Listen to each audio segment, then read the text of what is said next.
Mga kasayan, Motorstar Easy Ride 110 Mio style. Na-stock sa baha. Ito. Jelay. Saka sayan na-stock siya wa. Jelay. Natanggal na natin yung tornilyo. Ito yung tornilyo niya, hindi pa rin siya gumagalaw. Tapos binabara natin ng penetrating oil. Stock pa rin. Ayan, nagkulay na no. Naubos na yung ano natin. Binabara natin. Stock pa rin. Tapos pagka pinagulong natin, ayan, stock na stock.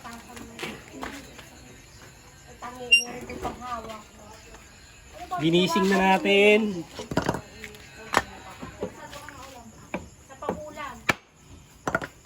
Hindi pa rin siya gumagalaw. Ayan, siya na. Gagamitan natin ng ano, bali nababad na siya ng ilang oras. Nasa mga 5 oras na rin siya. Nakababad ng ano, penetrating oil. Ngayon, ganun pa rin. Gagawin natin dito ay ito ng pinagbabawal na technique yung gagawin natin.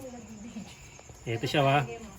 Gagawin natin yung pinagbabawal na technique. Nandito yung kalawang niya kasi dito may mga gear. Ito na yung gagawin natin dyan ha. Tutunawin natin yung kalawang. Yung ito kung mabakbak ang pintura, pipinturahan na lang natin yan. Kasi stock na rin naman eh. Hindi siya kasahin ha.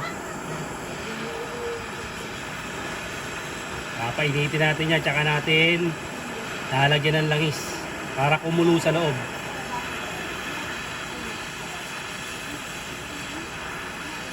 Papalambutin natin yan. Ilang taon na stock, nababad sa baha.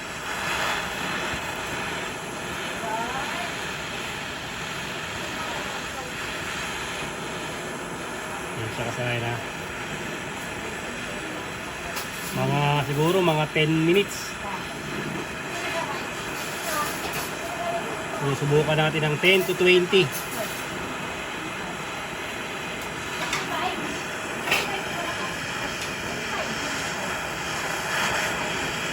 Pababagay natin sa papasukan natin ng oil para magising yung kalawang niya.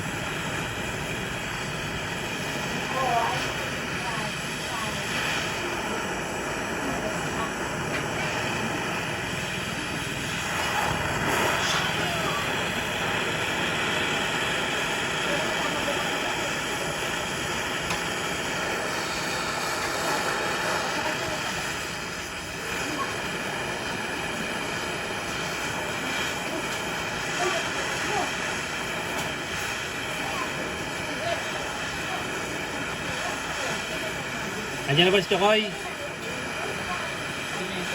O, tutukan mo to. Hanap ako tayo ng langis. Hawakan mo to. Girto-girtong nag-stock dito. Kaya ano. Oilan natin to. Tapos pupukpukin uli natin to.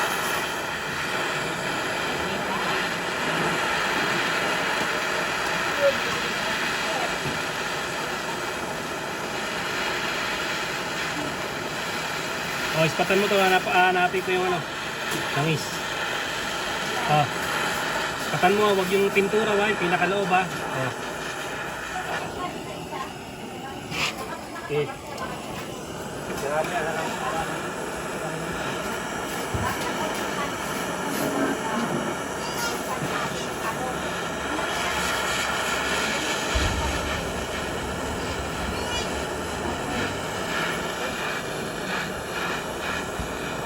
Pinakaloob lang ha, wag yun ano ha. Sige.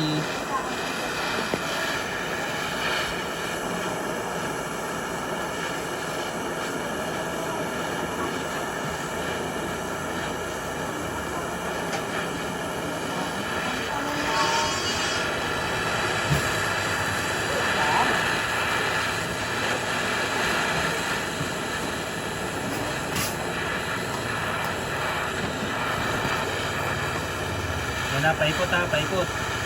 Boy, yan, tama lang po sa akin na to.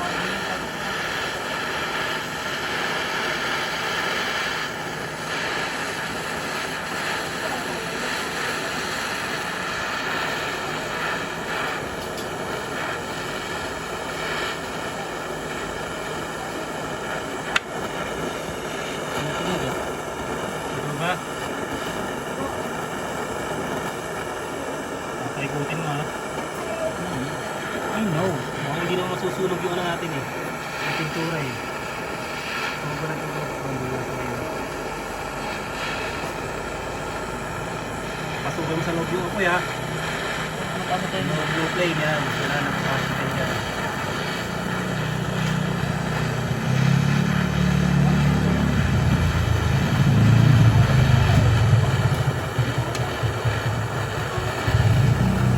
Okay, atras ko saglit. Titignan natin.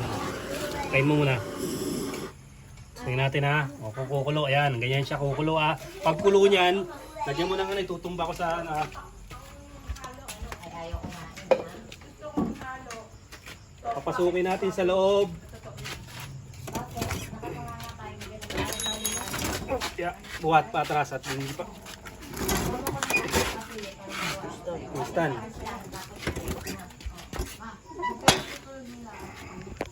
Hilahin. Okay, lagyan. Oh, ano mo para mainit pa siya. Ano ba? Sige, yung ano, yung langis.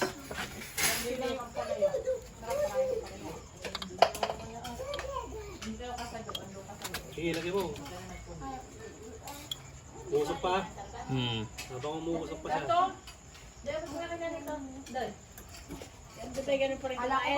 Ito lang ba siya kanina? Hindi siya babaksak? Hindi. Magsuswing lang to? Swing lang yan, hindi siya babagsak. Wala na usok? Konti. Musok-usok pa.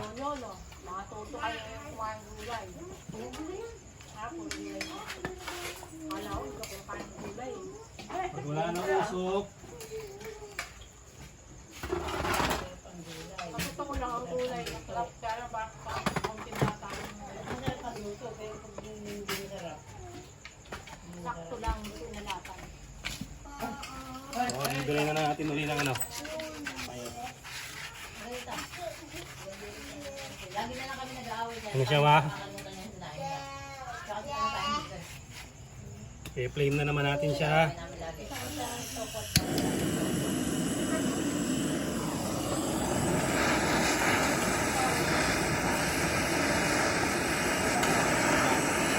Ano kumuso ka? Papalakas natin para mas mahaba yung papasok niya sa loob. Yan.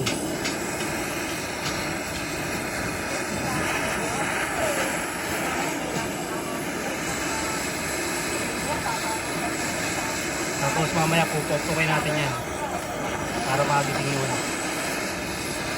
Malabas yung ano. Medyo idaan lang natin para hindi yung ano.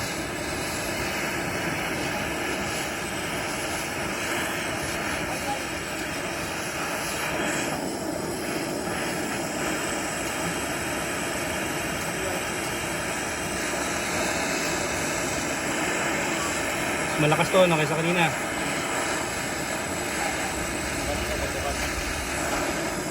Hindi, baka umaapo yung ano natin sa loob.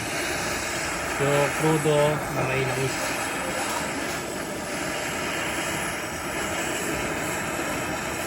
Ito, mas malakas na to ha.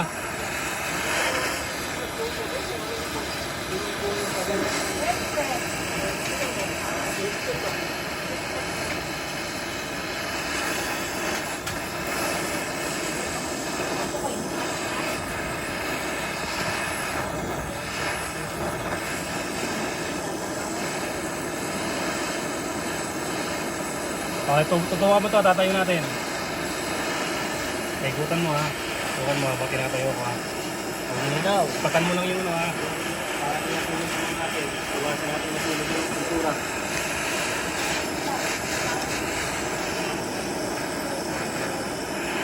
Tayo ko dahan-dahan. At center stand.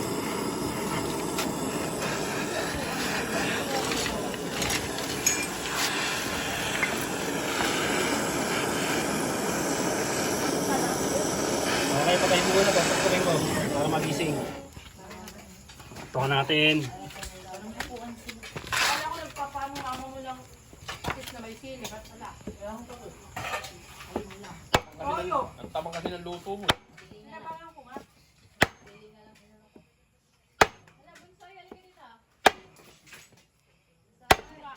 Ang matabang na pagkain na matabang sustansya. Hindi ko ba alam kung ano.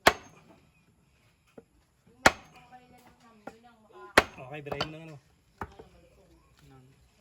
oil muna. Papaani mo natin ulit. Ikot. Tumba ko lang konti ha.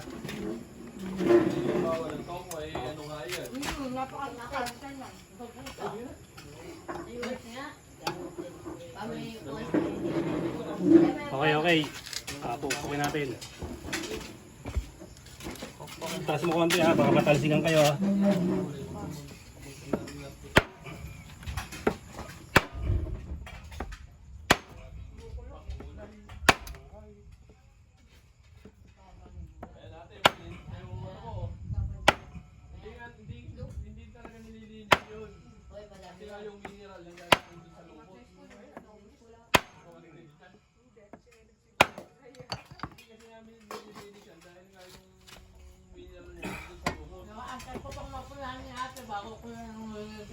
Okay, wala pa. Tigas pa rin. Flame. Flame mo preka. Koichu.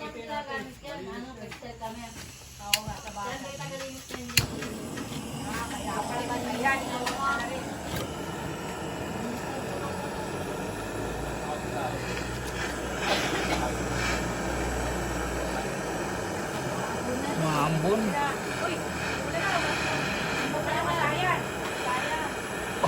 Basayan, mga basayan. Rain or shine.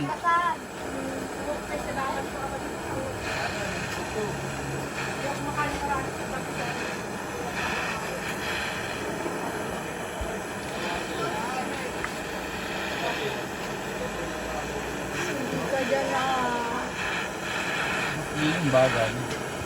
Maulan na kasayan. Mamaya babalikan namin kayo. Papatila mo tayo ng ulang. Kakain muna tayo. Kain muna tayo mga kasayan.